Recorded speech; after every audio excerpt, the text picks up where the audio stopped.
Hello, this is Lady Boulay, and I hope you're having a wonderful day. Thank you for your support. Thank you for subscribing to the channel. Thank you for your thumbs up, for your comments, and thank you for sharing the videos. Thank you for all you do to support the channel.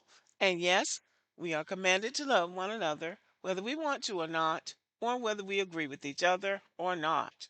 One of the things that has puzzled me since I've been on social media these last 7 or 8 years is number one, why do so many black men seem to hate black women? Now, I'm talking about men on social media now. I'm not talking about regular black men.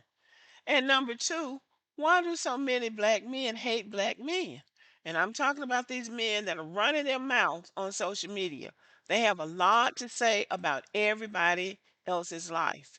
But I have targeted these three because these seem to be three of the ones that they can't stand. These black men, they can't do anything right. And these are black men who have all day to sit up on social media platforms talking about black women, and then they're talking about black men.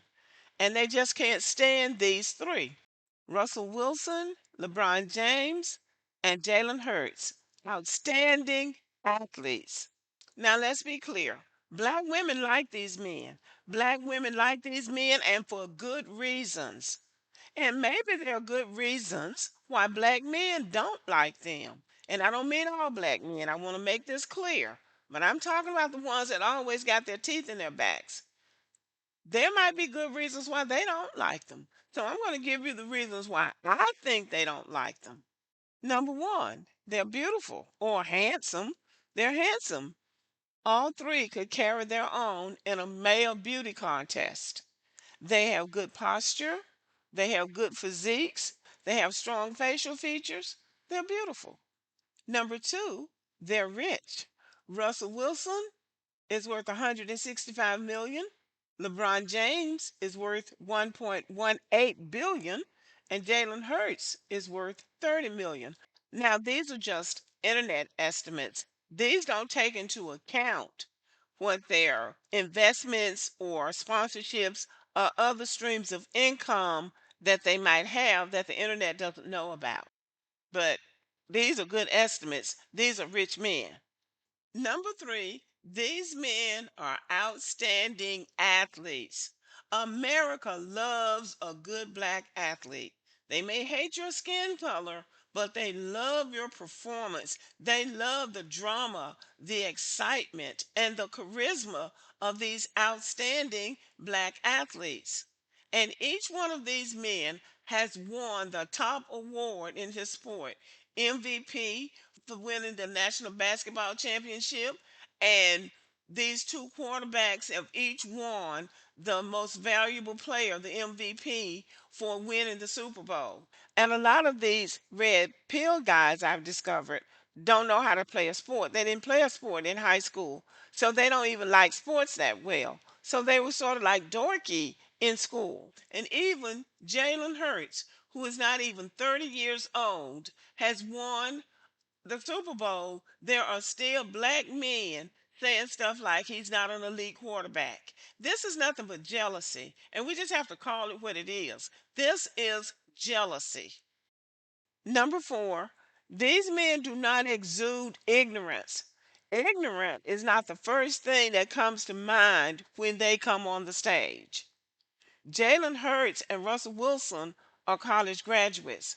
LeBron James, I don't think, even went to college, but as a high school graduate, he has surrounded himself with educated, intelligent black people, and not only has he been able to build wealth for himself and his family, but he has also brought along other black people. Jalen Hurts, the same thing. He has an all female team that he says that he has ultimate confidence in. So these men are not ignorant. There are so many black athletes and so many black men on social media who, like Kanye West, he is their hero.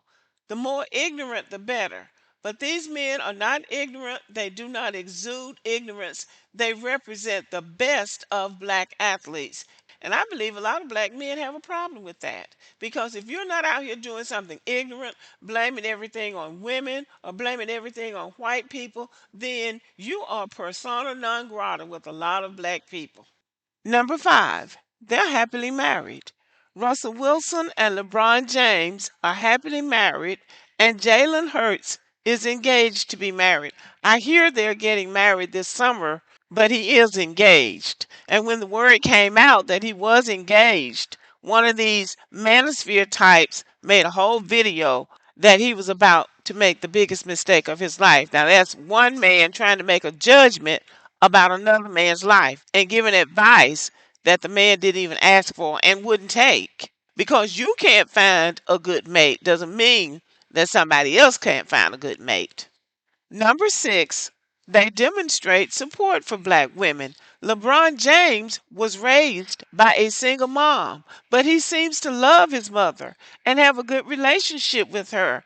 He's a family man who seems to love his wife. And although other people seem to be concerned about whether or not he's cheating on his wife, she doesn't seem to have that problem. And they seem happy. And she gets the superstar wife treatment.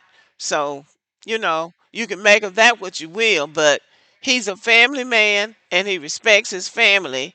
Recently, he's come out of a lot of criticism because he helped his son get to the NBA, something that any white person would do if they could. But for whatever reason, he's getting criticism for it. Russell Wilson seems to love his wife and loves and embraces the child that she had before they got married, and a lot of people seem to have trouble with that. But again, he's a family man. He seems to be the happiest when he's with his wife and his children. Russell Wilson also seems to have a good relationship with his mom and recently bought her a fancy house. Jalen Hurt is still young, but he has penned a love letter to black women, and it was very sweet. He seems to have a very good relationship with his family, including his mom, his sister, and his grandmother. So they look like one big happy family. He's engaged to a beautiful, accomplished black woman who's been with him since he was a sophomore or junior in college, and they're still together. Jalen Hurd is managed by a team of five women, three of whom are black. So he has confidence in women, especially black women. So these men seem to have a healthy relationship with black women and are supportive of black women. Number seven, they're not known for exhibiting degenerate behavior. America has presented us to the world as deviants, degenerates, subhuman. That's a part of the price that we pay for having been enslaved. But it's a negative and it's a stigma that has been put on all of us. Most of us see it for the propaganda that it is. But there are those who try to live up to that hype, who go out into the world behaving like people say we behave. And if you are a black man in particular and you try to carry yourself well, you dress right, you speak right, you're not always involved in some kind of criminal activity or something immoral activity, then there are black men who think this kind of behavior is cool and fly and down with the culture. They will say these people are corny or simps or dorky. But these men were brought up in families where they were taught the correct and proper way to behave in society. That has nothing to do with trying to live up to a negative stereotype, but presenting the best of a black American man. And that's what they do. And some people resent that. Number eight, they don't seem to be so impressed with themselves. You don't see a lot of bragging and I can do this and I'm the best that and I'm a genius and all that. You don't see that coming from these three. You just see them go out there, play their game, give it 100%, and go home to their families. That's pretty much what you see from these guys. You don't see all that bluster and all out flashing around, flouncing around, trying to be seen, trying to be celebrities. They just get out there and play ball and go home. And that's very appealing to many of us. Number nine, they represent stability, normalcy, and the status quo in the Black American community. Now, normalcy is not meant to be offensive, but there has been so much talk about the attack on the Black American family, about mass incarceration, about poverty, about poor schools, about the drug epidemics that have plagued some of our communities. So we have just been traumatized by all of the challenges that we have had in our communities. So for many Black Americans, they don't know what stability looks like. And so they don't embrace it. They embrace what they see, I guess, and what they know, especially these people who have so much to say on these platforms. But these men represent what the Black American really should look like, in my opinion. Number 10, last but not least, they have defied the stereotypes, the racism, and the setbacks they have had in their careers and succeeded in their chosen field. They have put in the work, they have earned the right to be successful and well regarded in the Black American community. So I think that we should find more reasons to love these men and other Black men like them than to sit up and try to tear them down because they have earned the right to be. Okay, y'all, thank you for listening. Let me know what you think about the video. Give me a thumbs up and have a good evening.